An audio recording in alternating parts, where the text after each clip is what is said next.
Seja bem-vindo, seja bem-vinda ao Saúde e Produtividade. Hoje a gente vai falar de um tema que é muito curioso. Muita gente questiona, muita gente tem dúvida. Será que vamos descobrir agora os segredos e mistérios do universo? E para discutir sobre o mundo aeroespacial, está aqui nosso convidado de hoje, que é o Daniel Vinhal. Daniel Vinhal, que é CEO da Aerospace Gym e também é professor. Seja bem-vindo, Daniel. Bruno, muito obrigado pelo convite ao podcast Saúde e Produtividade. É uma honra estar aqui com vocês, falando sobre ciência, tecnologia e educação. O que a Aerospace Gym faz? Então, a Aerospace Gym, hoje ela é uma empresa de divulgação científica do setor aeroespacial que tem uma exposição aeroespacial itinerante que chega aos centros educacionais, às cidades, às escolas, às empresas, trazendo essa magia do espaço, explicando para as pessoas como as missões espaciais colaboram, não somente na época da Guerra Fria, mas até hoje, com tudo praticamente que fazemos aqui na Terra. É mesmo? Isso. Tem impacto direto? Direto. Na verdade, consegue citar algo mais recente? O mais recente, por exemplo, é um chip que o Elon Musk está usando hoje em uma de suas empresas, né? Esse chip, na verdade, ele primeiramente foi colocado numa sonda espacial. E agora ele está sendo utilizado, parte da tecnologia dela sendo utilizada nesse chip cerebral que está sendo implantado. Então, assim, essa e inúmeras outras vantagens e outras possibilidades são somente acessíveis ou acessadas em função desse nosso poder de absorver essa tecnologia ao longo desses mais de 50 anos, né, de exploração espacial. E você citou o Elon Musk, é claro que ele está sempre na mídia, né? É um expoente nessa área. E ele revolucionou também a indústria com o foguete que dá ré.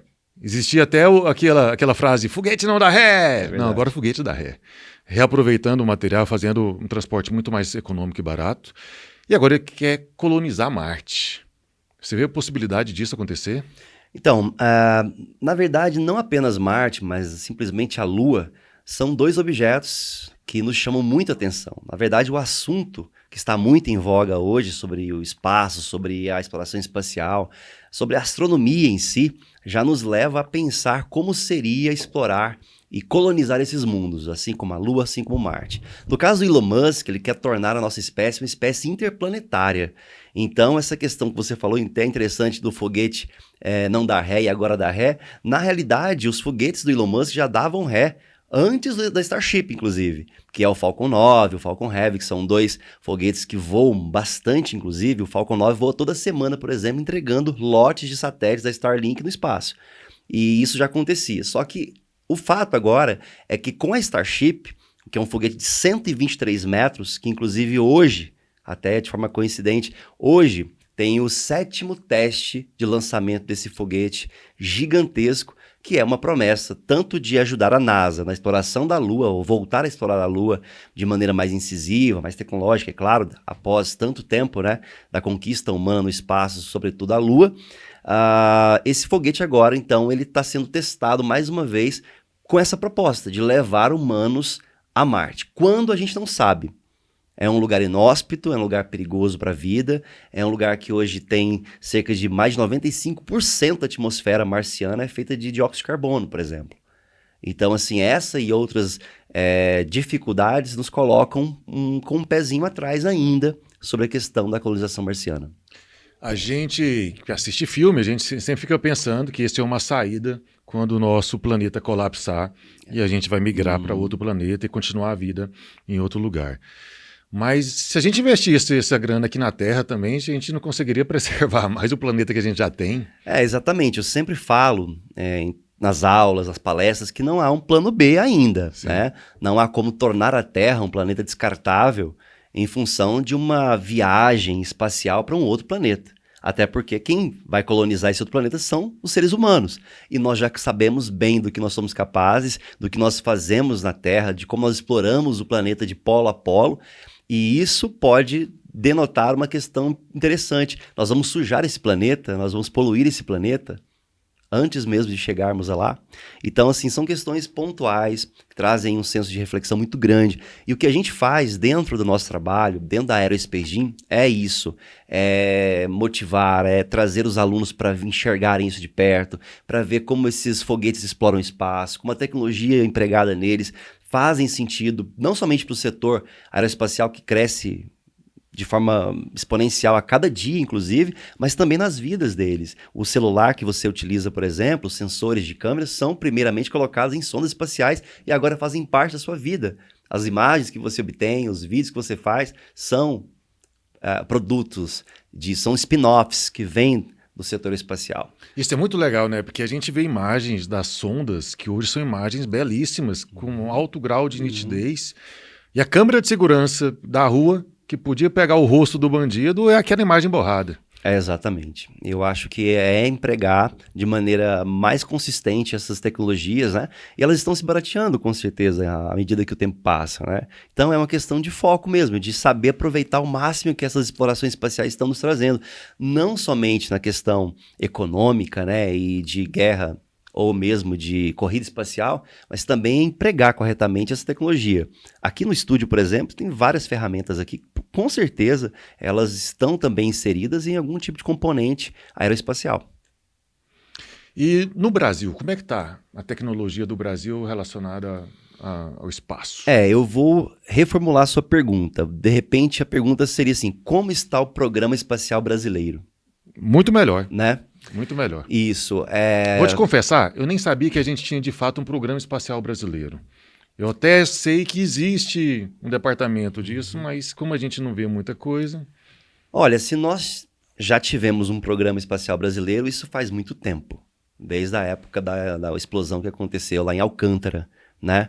Matando 23 pessoas, colaboradores daquele momento ali. Parece que foi uma forma de desistir de tudo. E o Brasil, com certeza... Foi fácil, de certa forma, até ironicamente falando, desistir, uma função que, uma vez que a gente também já não implantava tanto recurso para a educação básica, para a educação brasileira. Então, se eu não consigo aplicar recurso para essa questão fundamental, que é a educação, como é que eu vou obter produtos, como é que eu vou empregar pessoas, manter um programa ativo. Não faz sentido. Formar astronautas, formar engenheiros aeroespaciais para desenvolver foguetes, sondas, satélites próprios. Para você ter noção, hoje nem os satélites que nós usamos em praticamente tudo, nem no GPS do nosso carro, vem de tecnologia brasileira. A gente está comprando essa tecnologia, alugando essa tecnologia para usar os satélites que estão em órbita. Então, assim, claro que nós ainda temos grandes centros de pesquisa, o ITA, por exemplo, temos o INPE, Instituto Nacional de Pesquisas Espaciais, que fazem um trabalho muito bom com o que tem, né? Fazer milagre com o que se tem. Mas eu acho que descentralizar isso daí seria muito importante para conseguir chegar aí na educação mesmo. Como que o estudante pode vislumbrar uma carreira aeroespacial? Como que ele pode... Eu não estou dizendo nem ser astronauta, mas ele pode operar no espaço estando na Terra, cuidando da Terra, monitorando a Terra. Aí não tem graça. O bom é pôr a roupinha, pular devagarzinho na Lua. Mas para isso a gente precisa de incentivos mais fortes. Tenho certeza, estou brincando. Em níveis educacionais mesmo. Eu, como professor há 25 anos, eu vejo isso. E como professor ativo, um professor prático mesmo, e desenvolvendo esse projeto já há 5 anos com a Aerospagin, a gente tem visto que quando nós chegamos numa escola e mostramos os foguetes, as sondas, aquela tecnologia, os meninos vibram com isso. Por quê? Porque parte deles com a internet já estão, na verdade, assistindo lançamentos de foguetes diários. Hoje vai ter um grande lançamento, que é o teste da Starship, por exemplo. Já tem muita gente assistindo e vão assistir. E quando a gente leva esse mesmo material que ele vê na internet, que ele vê nos filmes, que ele vê nas reportagens, em maquetes, num layout muito legal nas escolas e nos lugares, as pessoas se encantam realmente.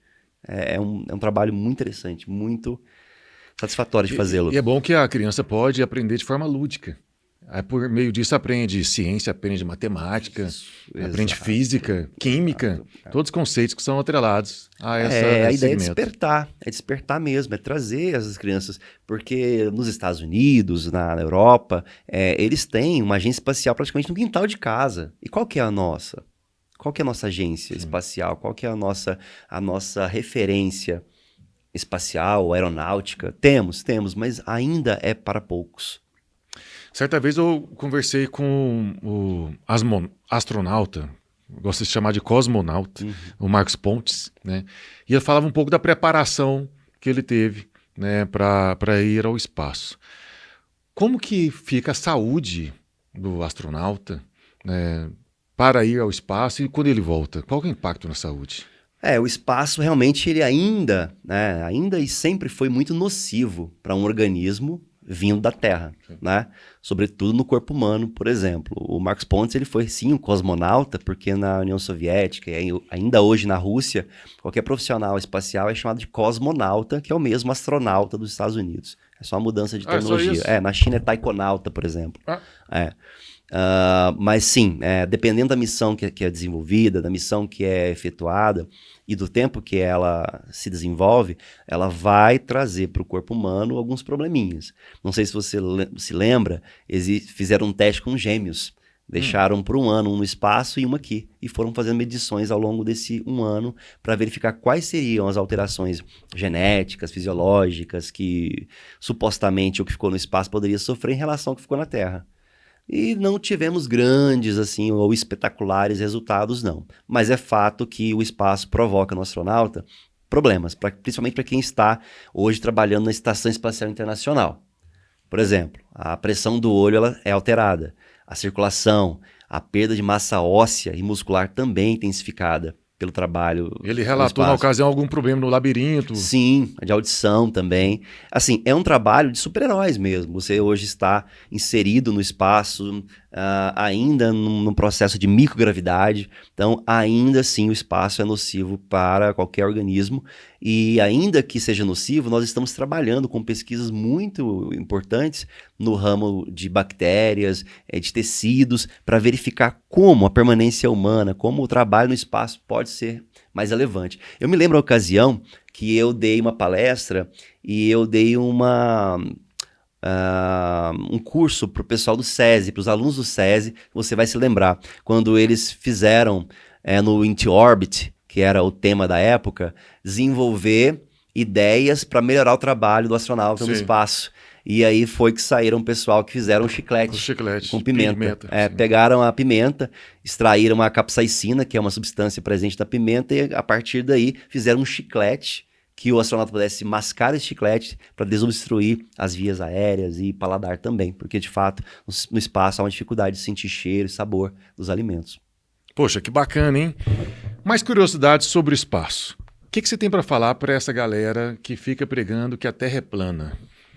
Copérnico e Galileu Galilei estão no túmulo, assim, se remoendo. O que você fala para eles? Olha, existe muito sensacionalismo em cima disso. Muita gente que quer causar, que quer tornar a situação ainda mais... Porque na internet, tudo que você fala, hoje em dia, tem uma repercussão positiva ou negativa, mas que acaba, de certa forma, isso é muito ruim, desinformando, né? Trazer um assunto como esse, já superado, lá de trás para agora, eu acho que não faz o menor sentido, né? Tanto pela tecnologia que nós desenvolvemos para observar a Terra de todas as formas, as câmeras que são embutidas nos foguetes à medida que eles vão para o espaço, mostram a curvatura da Terra. É uma questão muito interessante de você perceber aqui, de fato, você está num planeta esférico, claro, não uma esfera perfeita, mas mais esférico do que uma ideia de terra plana. E quando me falam sobre isso, eu na verdade, eu nem brigo mais, eu nem compro mais a briga desse pessoal. Mas para aquele aluno, para aquela aula que eu sou tocado a falar sobre isso, eu explico muito bem, eu coloco os panos sobre a mesa, as cartas sobre a mesa, explico de maneira técnica, metodológica, educacional. E nós precisamos fazer isso, né? Fugir dessas falácias, fugir dessas brincadeiras que, na verdade, desinformam bastante, né? Deixam dúvidas pelo ar, mas acho que isso já não tem tanta força mais. Até saiu recentemente uma reportagem de um terraplanista que foi agora na Antártida e acabou... Eu vi isso. Acabou percebendo que as coisas não eram bem assim, né? Existe, enfim... O cara gastou uma grana para ir para lá e concluiu que a Terra não é plana. É isso. Ai, Jesus. E o que você fala para a pessoa que diz que está tendo um ano ruim por conta do Mercúrio retrógrado? Então... Só pergunta boa hoje, você viu, né? Para a astronomia nascer, ela precisou das bases da astrologia, mas isso há muitos anos atrás. Né? Então, por isso eu respeito a astrologia. Respeito.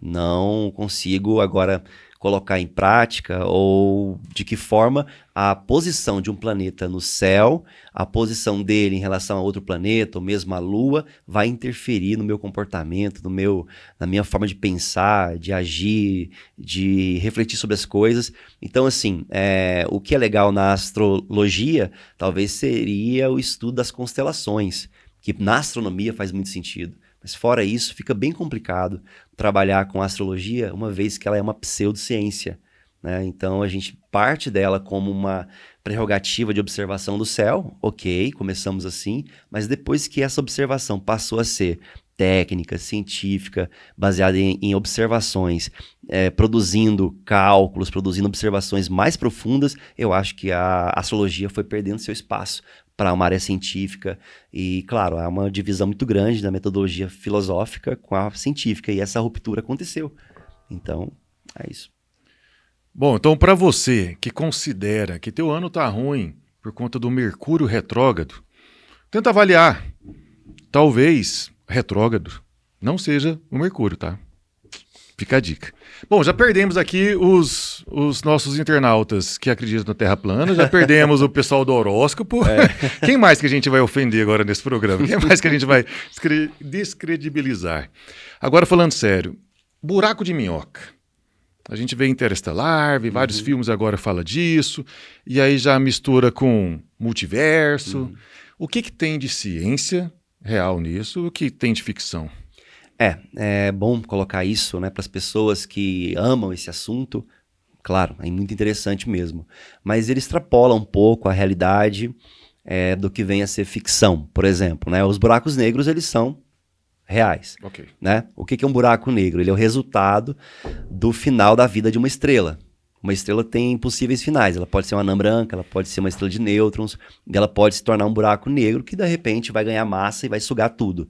Onde, de fato, o seu centro é negro e nem a luz escapa ao passar por ali.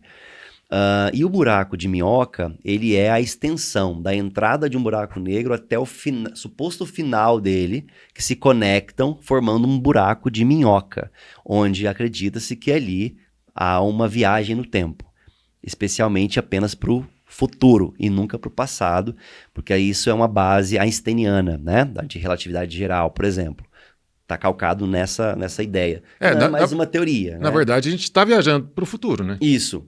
Exato. A gente já está viajando para o Exato. futuro. Então, o buraco de minhoca, ele passa a ser hipotético. Sim. Ele passa a ser hipotético e ele traz, muito bem mostrado, por exemplo, no filme Interestelar. Aliás, que é aclamado pela crítica científica como algo muito fiel ao que se sabe sobre viagem no tempo, sobre a física newtoniana, einsteiniana. Legal. Então, isso é muito interessante a gente colocar o que é e o que não é. Então, assim, buracos negros são reais, são grandes e monstruosos corpos que sugam tudo que vem pela frente, tem influência muito grande no tecido espaço-tempo, balançam as ondas gravitacionais já também testadas e comprovadas recentemente, que eram ideias de Einstein teoricamente, mas isso agora se tornou uma verdade, que elas existem mesmo, são ondas gravitacionais. Quando um objeto muito massivo se movimenta, ele tende a balançar esse tecido e provoca uma curvatura no tempo e no espaço. Mais tarde também foi provado que a própria luz, que é energia, também se curvaria diante de um objeto massivo. Então, assim, tem muita ciência, né? Tem de ponta envolvida nisso daí, mas também temos que tomar muito cuidado com as ideias que são mostradas em alguns filmes, que são ainda hipotéticos, são teóricos ainda. Até porque, vamos falar do Big Bang, por exemplo. Sim. Ele ainda é teoria. Hipotético. É uma teoria científica, mas não é científico? Sim, porém teórico ainda, né? O Hubble, lançado em 1990, telescópio espacial Hubble, já está há 35 anos no espaço, desenvolvendo um trabalho de observação no espaço, com um espelho de 2,5 metros, não conseguiu, claro, se aproximar ao possível evento da explosão, que é chamada de Big Bang, mesmo com imagens incríveis. Mas ele foi, claro, surpreendido e até substituído, de certa forma, pelo James Webb, que é um telescópio mais robusto, que tem um espelho não de 2,5 metros, mas de 6,5 metros, que hoje tem trazido para nós uma perspectiva muito interessante do nascimento das primeiras galáxias, cara. Dos primeiros aglomerados estelares, das primeiras radiações de fundo que contam a história de um universo ainda muito recente. E que nesse universo muito recente, essa radiação antiga está sendo captada agora pelos espelhos belíssimos do James Webb têm mostrado que o Big Bang ele pode não ter acontecido também. Ou pode ter acontecido, mas de que forma isso aconteceu? Como que houve essa maciça transformação nesses supostos 14 bilhões de anos de existência do universo? Então, é muita coisa que tem, assim, pra gente navegar mesmo. É claro, de forma séria, de forma científica, entender, ler bastante, né? Cuidado com aquele canal que você assiste, né? Cuidado com aquele youtuber que você segue, cuidado com o TikTok que você vê. Lê um pouco mais, pesquise, converse com seu professor. Isso ajuda bastante. Bom demais. E como diz Carl Sagan, somos todos poeira Das espacial, das estrelas. Isso. Daniel, agradeço muito, obrigado por ter vindo. Considerações finais sobre você, sobre sua empresa, quer passar algum recado para o nosso público? Bom, além de agradecer a oportunidade que você me deu de falar sobre o meu trabalho, mas também da Aerospace Gym, eu quero dizer para você que nós somos o espaço e praticamente a NASA aqui no coração do Brasil, com a nossa exposição aeroespacial, que conta a chegada do homem no espaço, mas também conta a exploração da Lua, a chegada do homem à Lua, o que nós absorvemos de tecnologia nesses mais de 55 anos dessa chegada do homem à Lua e o que está acontecendo nas missões futuras, na SpaceX, por exemplo, nossa chegada a Marte, como isso tem movimentado a educação, a ciência, a tecnologia e a inovação. Muito obrigado, Bruno. Opa, gratidão a minha, está sempre convidado a vir, papo interessantíssimo. Depois vamos falar de OVNIs, vamos falar de outras coisas também, sim. Tá bom? E quero agradecer a nossa equipe técnica, Juliane Caldeira, César Ricardo, agradecer também a André Rocha, Paulo Vargas, os nossos sponsors, e a você que nos assiste aqui no Saúde e Produtividade. Te vejo no espaço.